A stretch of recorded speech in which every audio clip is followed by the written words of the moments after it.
Assalamualaikum warahmatullahi wabarakatuh. Kami akan menjelaskan tentang materi pertemuan ke-13. Yang pertama ada pertimbangan memilih perusahaan.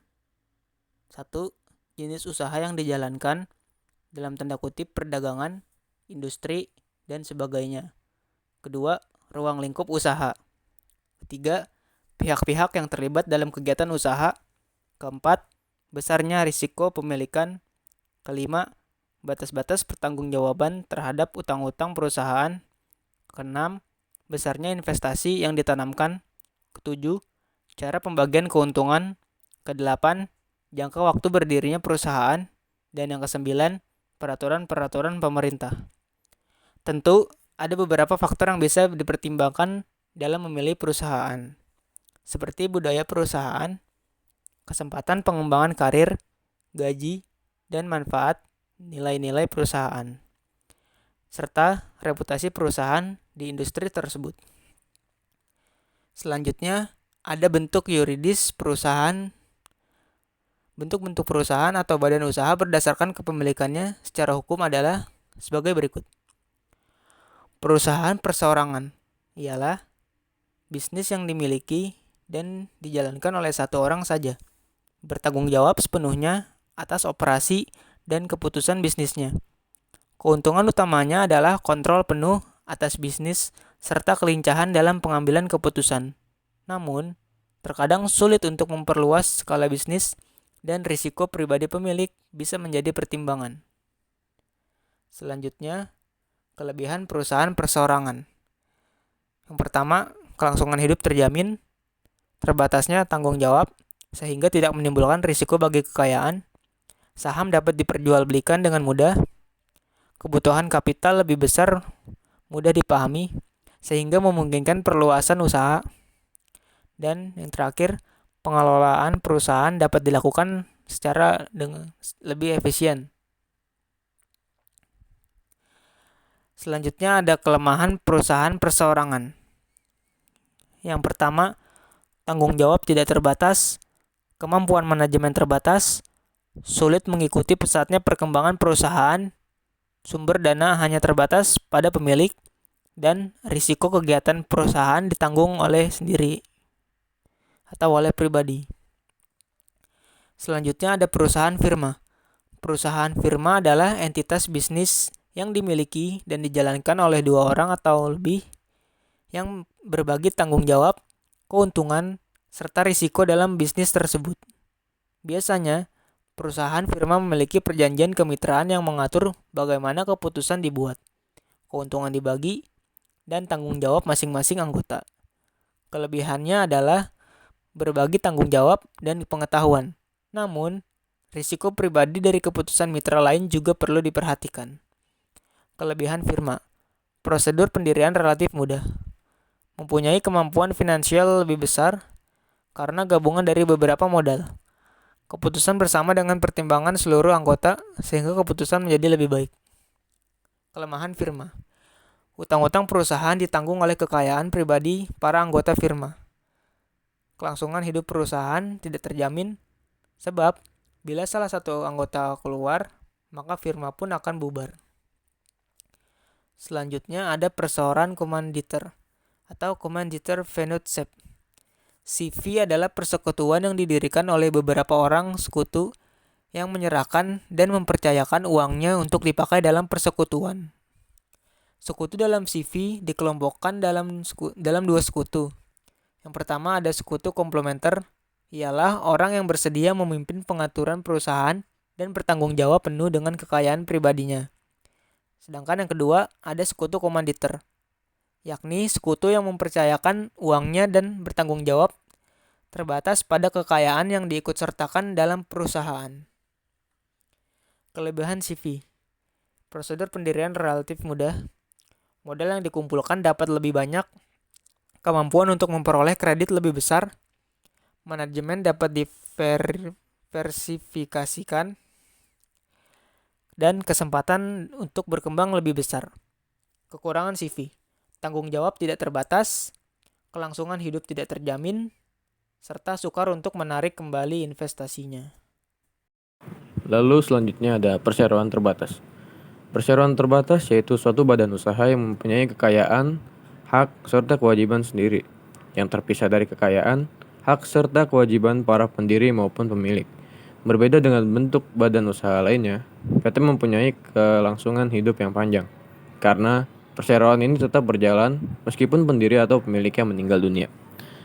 Tanda keikutsertaan seseorang dalam perseroan terbatas adalah saham yang dimilikinya. Lalu ada kelebihan dan kelemahan perseroan terbatas. Kelebihan perseroan terbatas, yang pertama yaitu kelangsungan hidup terjamin, lalu terbatasnya tanggung jawab sehingga tidak menimbulkan risiko bagi kekayaan. Nah, yang ketiga, saham dapat diperjualbelikan dengan mudah. Yang keempat, kebutuhan kapital lebih besar mudah dipahami sehingga memungkinkan perluasan usaha. Dan yang kelima, pengelolaan perusahaan dapat dilakukan lebih efisien. Lalu ada kelemahan perseroan terbatas. Yang pertama, biaya pendiriannya relatif mahal. Yang kedua, rahasia tidak terjamin. Dan yang ketiga, kurangnya hubungan yang efektif antara pemegang saham. Lalu ada badan usaha milik negara atau BUMN. BUMN adalah semua perusahaan dalam bentuk apapun dan bergerak dalam bidang usaha apapun yang sebagian atau seluruh modalnya merupakan kekayaan negara, kecuali jika ditentukan lain berdasarkan undang-undang. BUMN sendiri adalah bentuk-bentuk badan hukum yang tunduk pada segala macam hukum di Indonesia. Karena perusahaan ini milik negara, maka tujuan utamanya adalah membangun ekonomi sosial menuju masyarakat adil dan makmur. Beberapa bentuk perusahaan pemerintah, baik pusat maupun daerah.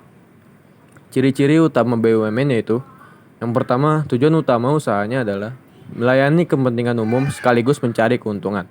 Yang kedua, berstatus badan hukum dan diatur berdasarkan undang-undang.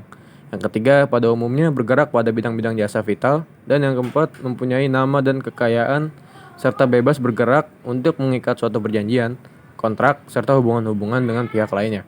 Lalu kelima, dapat dituntut dan menuntut sesuai dengan ayat dan pasal dalam hukum perdata. Yang keenam, seluruh atau sebagian modal dimiliki negara serta dapat memperoleh dana dari pinjaman dalam dan luar negeri atau dari masyarakat dalam bentuk obligasi. Yang ketujuh, pada prinsipnya secara finansial harus dapat berdiri sendiri. Dan yang kedelapan, setiap tahun perusahaan menyusun laporan tahunan yang membuat neraca dan laporan rugi laba untuk disampaikan kepada yang berkepentingan. Kemudian ada koperasi. Koperasi yaitu suatu bentuk badan usaha yang beranggotakan orang-orang atau badan hukum koperasi yang melandaskan kegiatannya berdasarkan prinsip koperasi, sekaligus gerakan ekonomi rakyat yang berdasarkan asas kekeluargaan. Koperasi bertujuan untuk meningkatkan kesejahteraan anggota, khususnya dan masyarakat pada umumnya, serta ikut membangun perekonomian nasional dalam rangka mewujudkan masyarakat yang maju, adil, makmur, dan berlandaskan Pancasila dan Undang-Undang Dasar 1945. Menurut Undang-Undang Nomor 25 Tahun 1992 Pasal 5 disebutkan prinsip koperasi, yaitu yang pertama ada keanggotaan bersifat sukarela dan terbuka. Yang kedua, pengelolaan dilakukan secara demokratis. Yang ketiga, pembagian sisa hasil usaha atau SHU dilakukan secara adil sebanding dengan besarnya jasa usaha masing-masing anggota. Keempat, pemberian balas jasa yang terbatas terhadap modal. Dan yang kelima adalah kemandirian. Lalu ada pengelompokan koperasi menurut bidang usaha. Yang pertama adalah koperasi produksi. Koperasi yang para anggotanya terdiri dari produsen barang atau jasa. Koperasi memudahkan anggotanya dalam kegiatan sehari-hari, seperti menyediakan bahan baku dan perlengkapan produksinya. Lalu yang kedua ada koperasi konsumsi. Koperasi ini bergerak dalam penyediaan kebutuhan pokok bagi para anggotanya. Yang ketiga ada koperasi simpan pinjam, yakni koperasi yang bergerak dalam penghimpunan dana dari para anggota dan menyalurkannya kepada anggota yang membutuhkannya. Lalu keempat, ada koperasi serba usaha. Koperasi serba usaha ini adalah koperasi yang mempunyai bidang usaha rangkap atau beraneka ragam sesuai dengan kebutuhan para anggota. Kemudian pengelompokan koperasi menurut luas wilayah. Yang pertama, ada primer koperasi. Koperasi sebagai satuan kecil dengan wilayah yang kecil pula dan melibatkan secara langsung orang-orang sebagai anggotanya. Yang kedua ada pusat koperasi. Koperasi ini yang anggotanya adalah koperasi primer. Sedikitnya minimalnya 5. Yang ketiga ada gabungan koperasi, yaitu koperasi yang dibentuk secara bersama-sama oleh pusat koperasi. Dalam koperasi ini paling sedikit 3 pusat koperasi. Yang keempat ada induk koperasi, yaitu koperasi yang dibentuk secara bersama-sama oleh gabungan koperasi, paling sedikit 3 gabungan koperasi. Lalu pengelolaan koperasi terutama koperasi primer dilakukan oleh pihak-pihak yang menentukan maju mundurnya koperasi. Yang pertama ada rapat anggota. Rapat anggota ini adalah pemegang kekuasaan tertinggi koperasi, berkewajiban ikut serta mengembangkan, menjaga keutuhan serta ketertiban organisasi koperasi. Yang kedua ada pengurus, orang-orang yang secara aktif menjalankan tugas pengelolaan koperasi. Yang ketiga ada pengawas, yaitu bertugas menentukan cara pembagian keuntungan dan jumlah keuntungan yang dibagi. Penggabungan kombinasi perusahaan. Penggabungan perusahaan merupakan kerjasama antar perusahaan. Penggabungan usaha terjadi karena 1. Perusahaan kecil umumnya mempunyai pasar terbatas dan tidak mempunyai kemampuan menguasai pasar yang luas. 2. Kualitas bahan baku perusahaan kecil relatif sedikit sehingga harga belinya menjadi mahal. Akibatnya, harga jual produk menjadi mahal. 3. Suplai bahan baku untuk perusahaan kecil tidak terus-menerus sedangkan jumlah yang diinginkan pemasok tetap berkesinambungan. 4. Keinginan untuk bersaing dengan barang impor yang seringkali mempunyai harga jual relatif murah. 5.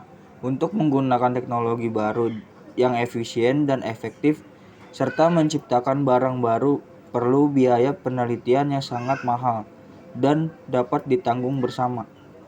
6.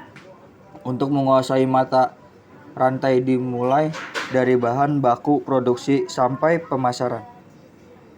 7. Mengurangi pengaruh konjungtor. C.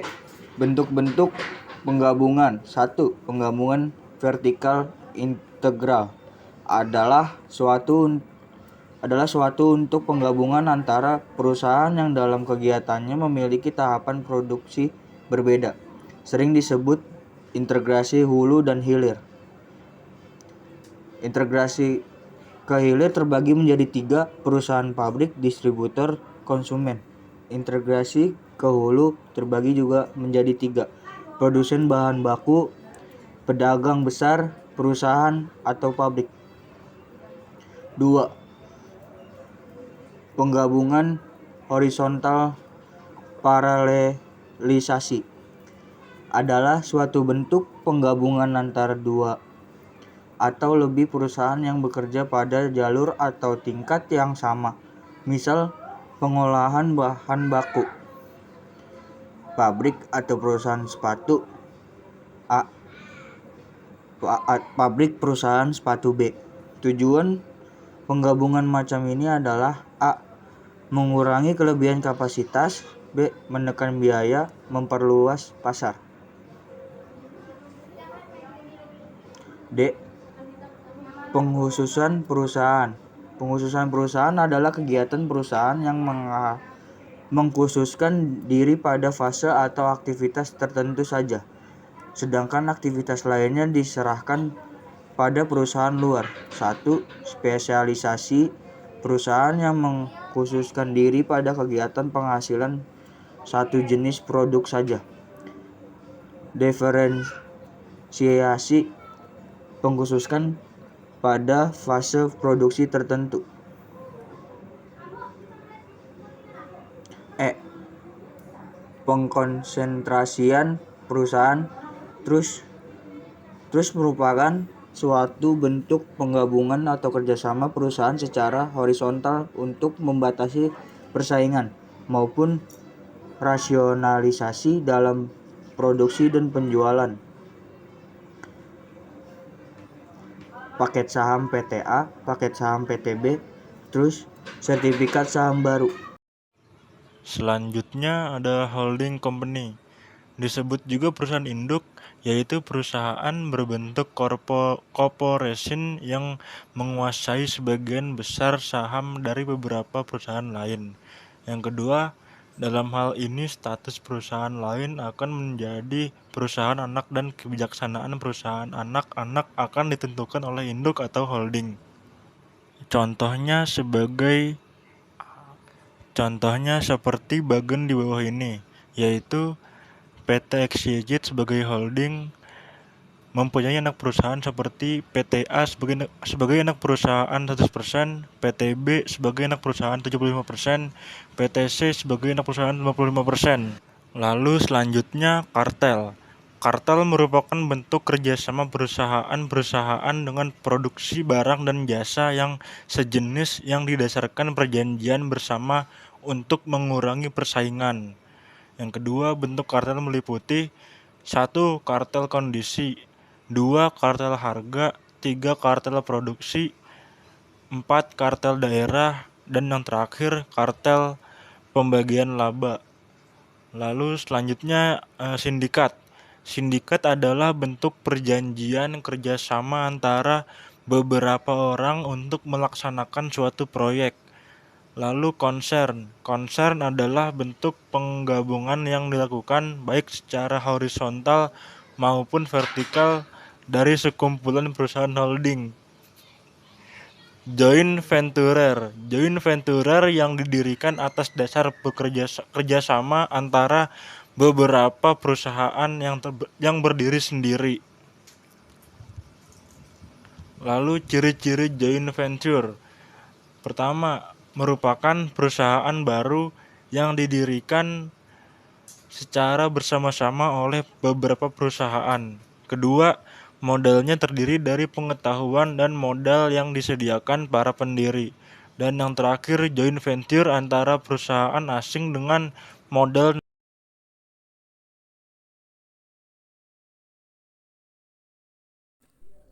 Trade Association. Persangkutan beberapa perusahaan dari suatu cabang perusahaan yang sama dengan tujuan memajukan para anggota dan bukan mencari laba. Misal, PHRI, Gapindo, dan lain-lain. Gens Lemen Agreement.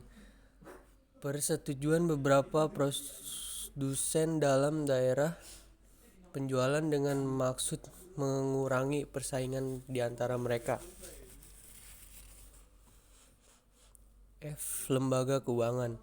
Lembaga keuangan adalah suatu badan yang melalui kegiatan di bidang keuangan, menarik dana masyarakat dan menyalurkan ke masyarakat. Lembaga keuangan dapat dibagi menjadi dua, yaitu 1. Lembaga keuangan yang disebut bank. 2. Lembaga keuangan bukan bank. Bank, menurut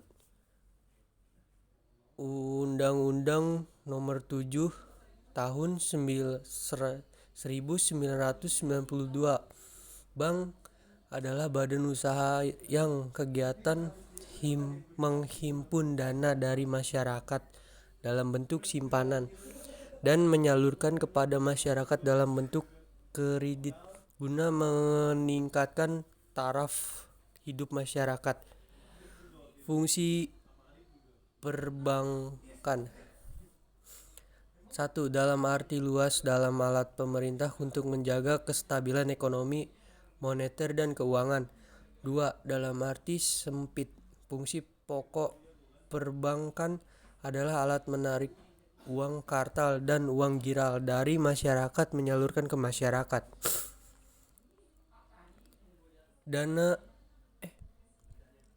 Peranan perbankan. 1. Peranan bank dalam hubungan luar negeri adalah jembatan dengan dunia internasional dalam lalu lintas devisa, moneter, dan pergadaian, serta membantu terjadi perdagangan, ekspor, impor, pariwisata, dan transfer uang. 2. Prasarana dalam negeri. Bank berperan membimbing masyarakat dalam menabung dan membimbing dalam proses pengambilan kredit. Jenis lembaga perbankan menurut fungsinya. 1. Bank sentral. 2. Bank umum. 3. Bank tabungan. 4. Bank pembangunan. 5. Bank kredit masyarakat. 6. Bank campuran. Jenis lembaga perbank menurut kepemilikan. 1. Bank umum milik negara. 2. Bank umum swasta. 3. Bank pembangunan daerah. 4. Bank asing. Lembaga keuangan bukan LKBB. Lembaga keuangan bukan bank.